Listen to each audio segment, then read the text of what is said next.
Atma Namaste. This is Christian Arlong, Denver's #1 energy healer, and welcome to the Mahatma Project today with Dinah Snow. Mahatma Project is spreading the message of great souls doing great work.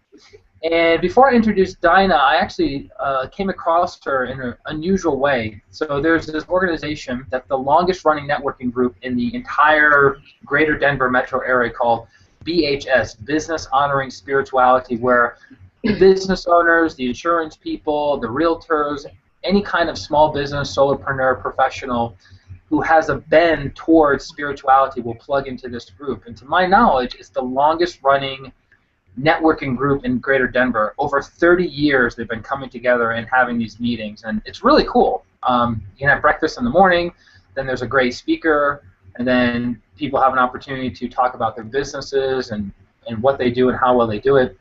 So that's where I got the amazing opportunity to not only see Dinah speak, but also be impressed by her amazing vocal ability that we'll talk about a little bit more in our interview today. So welcome everyone, and I want to make sure I have the right bio here, so give me a second, guys. I'm going to pull this up. Okay, so Dinah Snow has been dubbed the soul translator in the Pint-Size Powerhouse for the Holy Voice, which is totally true because she's super tiny.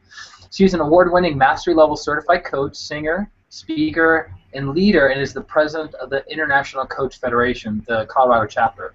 Dinah's work and vocal performances have helped hundreds of women entrepreneurs and professionals evoke their soul's voice to speak, lead, and navigate life and business from their authentic self.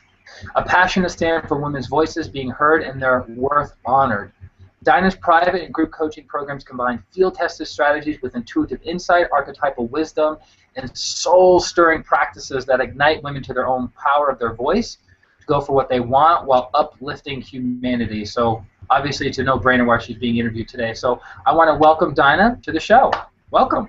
Hi, thank you for having me, Christian. I'm really excited to be here. Absolutely. I'm super, super glad to have you here, and I'm glad we got to connect at the VHS event. Mm-hmm. How was your experience with that? You've been there, what, 4 times now? I think that was my 4th time speaking, and every time I go, the folks are really warm, they're inviting, and it's definitely a spiritual crowd that I really love in the realm of business. I think business and spirituality definitely go hand in hand, and that's a lot of what I do as well. And I noticed right at the end of the presentation, you expressed yourself vocally, and I was so shocked by somebody so tiny that had a beautiful presence, but like you emanated confidence, courage, and this like really powerful voice in your singing. And if I'm understanding correctly, that was your first time doing something like that? Not exactly, no. I've actually been a professional singer for many, many years, but the context has been very different. So I've sung at my church for over 20 years. When I was younger in my youth, I sang in a band and that kind of thing.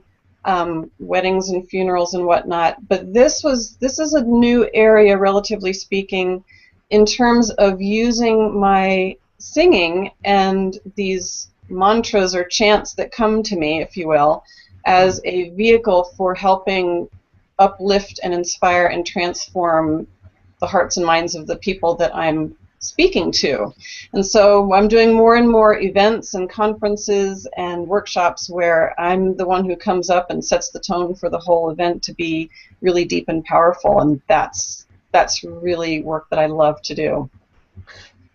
So when you're talking about being deep and powerful in your group coaching sessions with the people coming to your workshops, is that an aspect of owning your voice? Because I know that's something that you've tagged with owning your voice. Is it about people being more powerful in their lives, or could you explain that a little bit more? Yeah, so to me, owning the power of your voice means being willing to take a stand. It means being willing to express yourself in spite of fear. It means having the courage to ask or to say or to question the status quo, if you will. So owning the power of your voice doesn't necessarily mean being loud or being authoritative. It could mean those things, but it's really about the power that I'm talking about is that inner expression coming out, whether it's a quiet voice or a commanding voice, but all in service of moving the human spirit forward. And so what it's not, owning the power of your voice, is not using your voice to dominate or intimidate or suppress others. It's not about being extroverted. I'm an extreme introvert, and yet here I speak, I sing, I'm on stage, and it's an interesting juxtaposition. It's really more about being willing to go inside to hear the voice, your inner voice, your soul voice, and being willing to then come out and express it. So that especially for women, and I don't know if you're going to ask me about this later, but for women especially, we've been imprinted and conditioned to suppress and be oppressed and minimize what we have to contribute to the world. There's gobs of historical events out there that we can refer to see that. And so, yeah. Beautiful. So the past 20 years that you had been extroverted in the sense of expressing yourself with your voice, was there, how has that changed or how has that evolved over the years? Because it seems like you've tapped into deeper, more core energy with expression. So when you were starting out 20 years ago and singing for your church or singing in a band, how is it different then than it is now? I was scared to death. And I still am. So, and I just want to say that, you know, owning the power of your voice, just because I'm a singer doesn't mean that I'm teaching my clients how to sing. Sometimes we use voice work as a tool to tap into that and get it out. But in the beginning, I was one of those people who I was so scared. I would get horrible stage fright. I never threw up, but I always had shaky legs, upset stomach, but I would do it anyway because I just felt like something in me had to get expressed. It felt like it was part of my path, as challenging as it was, to let those fears go by the wayside and do it anyway. And that's a lot of what I talk about, is being willing to act in spite of fear or express in spite of fear.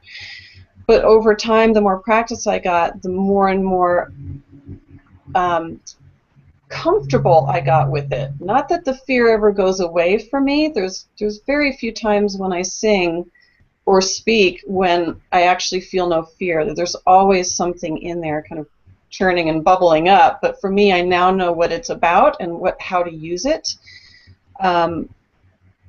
And so now, after 20 years, it feels like if I'm not expressing, I'm actually in contraction and holding back from what I have to offer the world. Beautiful. So you tap into that feeling of that, you know, the butterflies in your stomach when you're going on stage. You're like, this is it. This is what I need to be using as fuel for my power, for my expression, to uplift humanity through this method or this practice, right? Right. Beautiful. And I always like knowing about where people along their path, whether it was 20 years ago or 30 years ago, I always like to know some of their influences of maybe a friend or family member or some kind of mentor. So can you give me, say, 2 mentors that you had early on in your life that kind of created and set a stage for you, and some of the nuggets that really stuck with you and really resonated with you and helped you take your life, maybe personal or professional, to the next level? Yeah. Early in my life, I think I've felt very connected and tapped into spirit, source, universal consciousness, whatever you want to call it. I felt that from a very young age. I used to have really quite profound dreams as a small child that I still remember to this day that clearly were otherworldly. Mm-hmm. But more concretely, in the course of my life, when I was a teenager, my parents were involved in a spiritual group that I didn't know a lot about, but it imprinted in me this sense of connection, loving connection with other human beings and community. And then probably one of the significant people that made an impression on me was Swami Satchidananda. Mm-hmm. When he was still alive. I remember wanting to go with my mom to go see Swamiji. And that made a very significant impression, I think, in terms of my own spirituality. And I can't say that I remember specific teachings, but what I came away with was feeling like spirituality is in my core. It's part of what I'm about. Later in life, one of my, I'll just have to say my most current mentor, Kendall Summerhawk, who I've worked with for the last 2.5 years. She's a marketing and business coach for women, and what I've gleaned from her is this bridge between marketing and being spiritually conscious at the same time. And what I now know is that there is a way to be in the business world, marketing what we do, and also being conscious and thoughtful and mindful of the other human being on the other side who are getting ready to say, I have this thing that I think is really going to help you. Let's come play together and have really clean integrity about it and have it be a beautiful relationship that's not all hype marketing. So yeah, those are a couple people, and there's been many, many more, but those are the ones that kind of stand out as really significant right now. Sure, absolutely. That's beautiful, the access to a great spiritual teacher. If you had to define spirituality, and it's funny, if you ask 10 people, how do you define spirituality, you're going to get 11 different answers, right? So how would you define spirituality in your life? I think for me, what spirituality represents it's hard to even put a word around it, what it is, what it represents. I know I'm being spiritual, let me put it that way. I know I'm being spiritual when I am taking moments or minutes or even hours sometimes to quiet my ego mind and be able to receive that guidance that when I'm quiet, I can feel or I can hear or I can image in my mind that is always in harmony. Whatever that guidance is always in harmony with nature, with compassion, those kinds of things. And so sometimes that can be walking in the woods, sometimes it can be meditating, sometimes it can be singing. Oh my gosh, sometimes when I sing, if I'm making up a new song, and if the words are just, sometimes I make myself cry. I'm in the middle of creating a song, it's like, okay, I must be meant to sing this one if it's making me cry. I can definitely attest to that. Yeah, hearing you sing at VHS, how it affected the people in the room, it was very from a deep heart-centered space, and that it was very impressive. To be honest with you, I had no idea that was in you, right? So, yeah, that was beautiful. Which leads me into do you have a quote unquote defined spiritual practice, or is your practice, like you said, walking in the woods, or maybe sitting down and just being mindful and being aware of the present moment? Or do you have all right, Mondays I do this, Tuesdays I do this, Wednesdays I do this, I do it in the morning, I do it in the evening, I do it on my lunch break? Do you have like a set spiritual practice or yoga practice? I probably should say, oh yes, I do. But the truth is that I do meditate about 20 minutes. About the 20-minute one is a long one for me. So Mm-hmm. that's, but I do that about once or twice a week. But about the other times a week, I sit for 10 or 15 minutes, depending on how much time I have with my day. Mm-hmm. And so I do meditate regularly. I do my yoga practice once, maybe twice a week. Mm-hmm. And I'm just always catching little moments where I can look out a window and go, okay, what I'm stressing over is not worth the stress right now. Let me reconnect with, because I'm looking right out a window here above my camera, so I'm looking out at this blue sky and going, ah, now I'm back. I'm here. Mm-hmm. I'm present. Mm. It's So beautiful. I think it's just the little moments we're able to have that same connection. We're often able to have that same connection as when we spend 15 or 20 minutes in conscious meditation. Mm-hmm. Yeah, it's always being aware. It's not present moment awareness isn't something you do, when you feel like it. It's a practice that just like you breathe daily, right? You can't like, you know what, I'm going to decide not to breathe. It's like if you want to become an evolved soul, for sure, being aware of the present moment, which Eckhart Tolle talks a lot about in the Power of Now in the New Earth, and a great spiritual teacher as well. So to switch gears a little bit, Diana, I'd like to say, how did you because I hear this a lot with business owners, coaches, therapists, healers, and they're always trying to figure out like what their niche is. Like, all right, should I work with this sect of people, this demographic, this psychographic, and kind of finding and navigating that world. So you ended up choosing working with female entrepreneurs. Why did you go that route versus the 2,500 other routes that you could take? um, and I would say there's even it's more niche down than women entrepreneurs. Okay. Because that could mean a huge spectrum of people as well. That could be women realtors, it could be women network marketers, and those really aren't my people. So, but I get what you're saying, that how did I come to whatever mine is? So working with the coaches and the people that are more creative types that are bringing their own gift and talent to the world as opposed to selling someone else's product. So those are the people that I love to work with. And oftentimes I think we come to our niche based on our own past experience of pain, quite honestly. I think pain is the fuel. I think you said something about that, using something as fuel to move us forward. I do believe that our early imprinting gives us information about who we want to serve or the problem we want to solve in the world.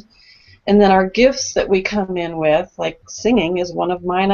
I came in with it. Yes, I developed it and I got coaching on my voice, but it's still something I came in with. It wasn't like I decided one day, I'm going to go to school and learn how to sing and love it. It's just what's in me already. And so my own imprinting around my voice, and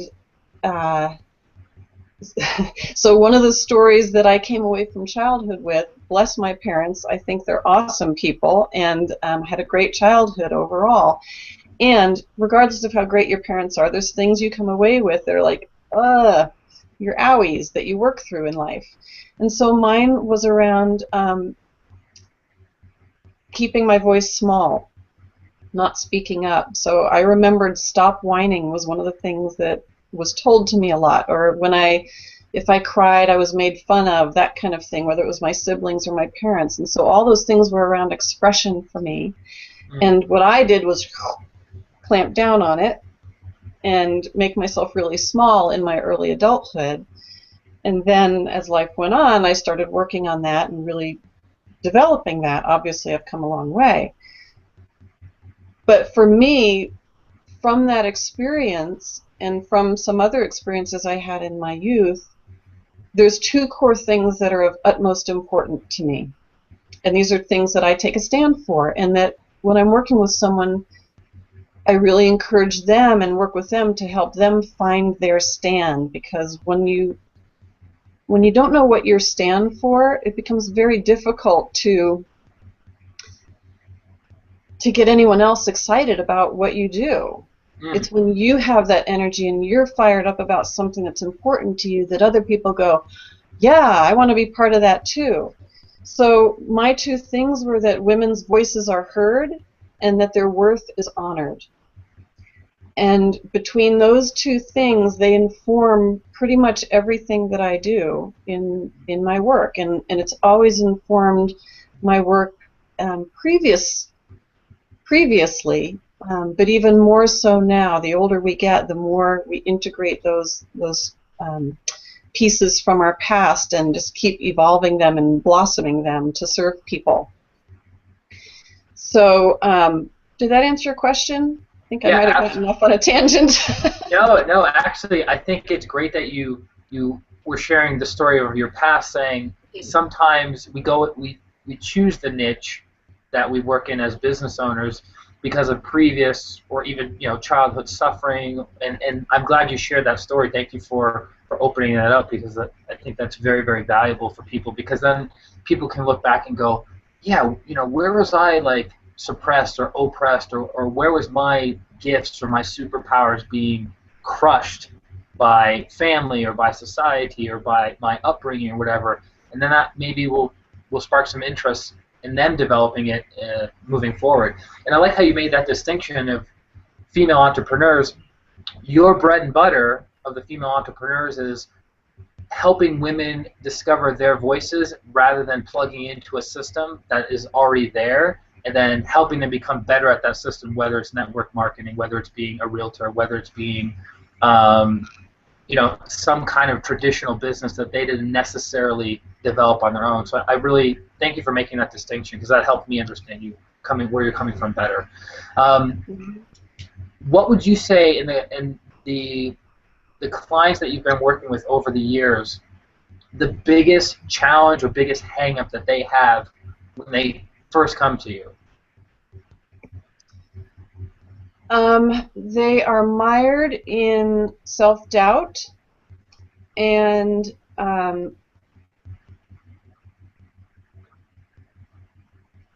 9 times out of 10, and this isn't just women, this is men too, but women express it more openly. This feeling of, am I worth it? Is what I'm putting out to the world, will people pay for this? And can I really charge that much? Or and so there's all this doubt, and when it's all boiled down, it's really fundamental to human worth. Am I worth it? And so I just want to share a couple of antidotes to that, because I don't know that those questions ever go away. And anytime you do something new, it's gonna bring those same questions up. Can I do this, and am I worth it? So rather than trying to get rid of the doubt and the self-worth, is to number one, act in spite of the questioning, but to treat yourself like you are worth it. So, for example, I don't think many people would greet another human being and treat them like dirt. Most people treat a new person with courtesy and kindness and, hi, how are you doing? So it's like, treat yourself as if you are worth it. And how would someone who treats themselves as if they're worth it behave? And so when we start to look at it that way, it just takes some of the old ball and chain kind of stuff and puts it to the side and gives you just a different tool or perspective to come at it from. because we all know what it looks like to treat someone else with kindness and courtesy and respect and dignity. And so we can start to treat ourselves like that, and pretty soon we get validation back. If someone invests in your program or your offer, and you go, why, yes, people will. Yes, they're getting great value. They will pay for that. So that's just one little nugget for your listeners today. Oh, that's more than a little nugget. It's a big, fat, meaty nugget with gold covered all over it. Love it. And we're getting close to winding down, so I just wanted to get your feedback as someone who has been in this world for a long time of coaching, of personal development. You've hired your own coaches, so obviously you're a product of the product, which is amazing, which I honor and admire you for that, as opposed to, I'm a coach, but I would never hire a coach for any reason whatsoever. So you're kind of like in the trenches, day in and day out, week in and week out, doing what you do. And I'd like to get your perspective on, where do you see, and I know we don't have crystal balls, but it's always fun to talk about, where do you see personal development, and even, say, the world of coaching going in the next 5 years?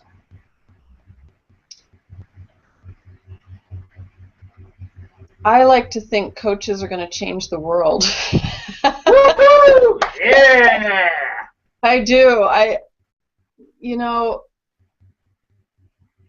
Coaching is one of the most spiritual, whether you're like a trained coach or not, coaching, healers, those service-based professionals that are about healing and uplifting and inspiring humanity, they're like improving the human condition. I suspect that those are going to be the professions that make the biggest shift in the world, and we're starting to see it. There are big corporations out there now that are bringing in coaches to restore the sense of humanity in big business. There are, I can't remember the name of the winery.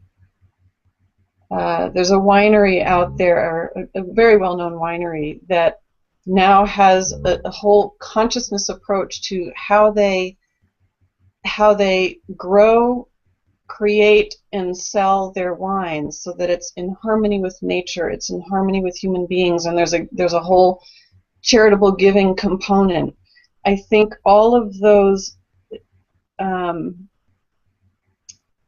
I realize I've lost a little bit of track of your question, but hopefully we'll get to it's great. Of an answer to your question.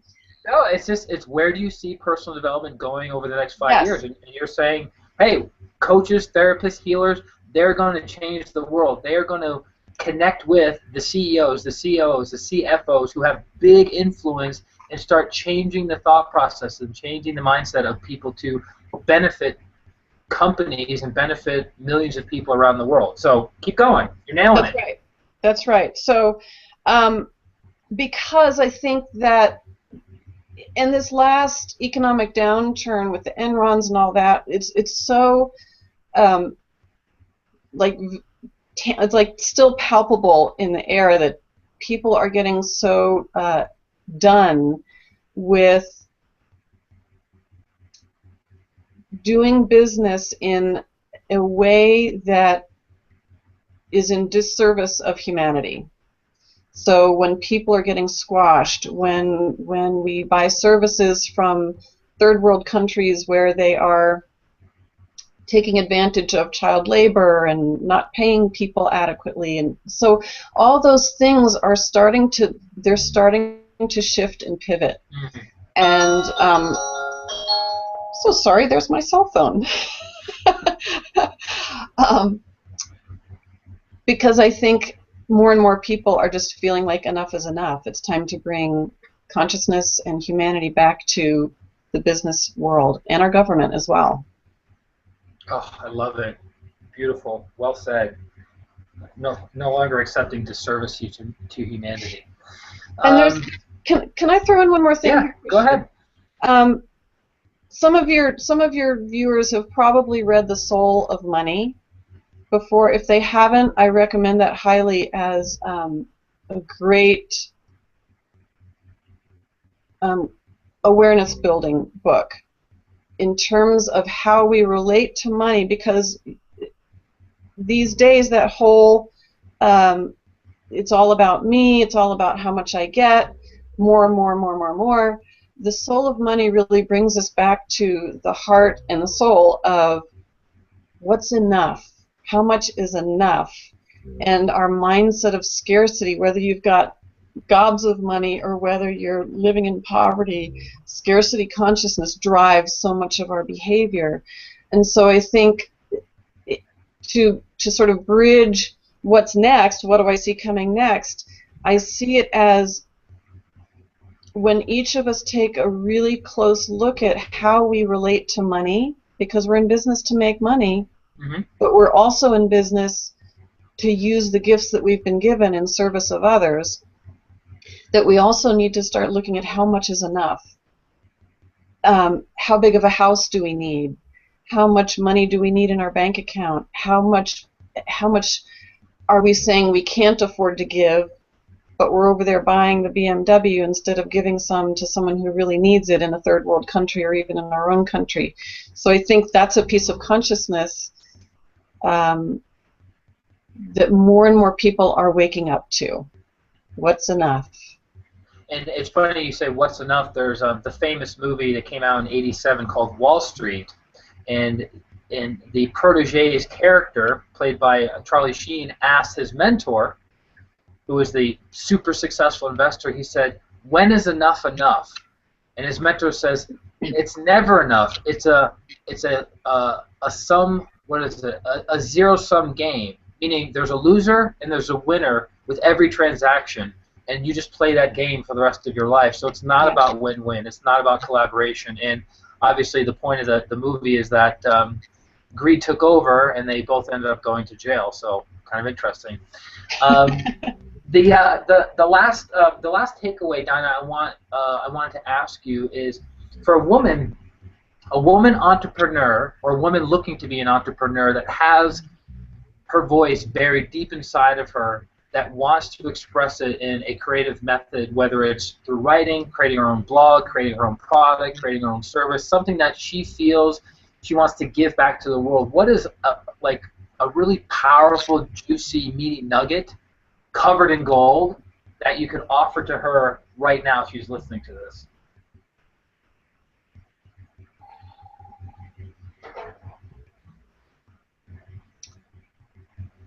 I'd have to say, find what you're a stand for and come from that stand. So whether it's something that pisses you off, whether it's something that you are willing to champion, whether it's something that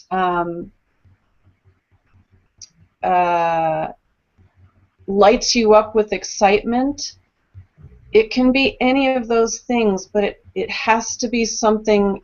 Find your inner fire around it. So whether it's something that is being fueled by pain or whether it's something being fueled by what makes you so excited, but it's that place of finding that thing that lights you up and giving yourself permission. I give you permission, women out there. Because sometimes we need permission. We need permission to let it out. And to start giving yourself permission to do that. To let your voice out. Whether it's big and loud or whether it's quiet and direct. You hear that, all women of goodwill and the will to do good? Let your voice out. Dinah Snow gives you the permission, okay? And speaking of which, if someone wanted to work with you, they wanted to hire you for one-on-one coaching, if they wanted to work with you in a group coaching setting, or if they want to go to a seminar or a workshop, how do women work with you? Go. Well, my website is www.dinahsnow.com, and that's spelled DINAHSNOW.com. If they want to just have a complimentary session with me, just to explore what's going on for them, they can go to dinahsnow.com/sign up. And those are probably the two best ways to visit my world and see what I'm about and perhaps have a conversation with me. And there's also, when you go to my website, there's a quick quiz on the top there that has to do with how well you're doing with having yourself set up to receive clients. So you can check that out if you'd like to check that out. And I'm hoping I can do a little song, or at least just something that comes out. Are you kidding me? Absolutely. Get after it, of course. So I'm just going to make it up. This is going to be impromptu. Love it. You can do it, women of the world. Let your voice out so we can hear it. You can do it. Yeah! Woo! Awesome. That was phenomenal. And I got it recorded, so ha ha ha ha ha. For my own personal archive. So thank you so much, Dinah, for all of your love, your gifts, your expressing your voice, inspiring other women to express and use their voices in whatever way or capacity that is. So thank you for coming on today's show, quote unquote. And so, guys, this is the Mahatma Project with Dinah Snow today. And this is coming from Christian R. Long, Denver's #1 energy healer. And I hope you all have an amazing, phenomenal, prosperous, joyful, highly spiritualized, developing day. Atma, namaste. Bye-bye.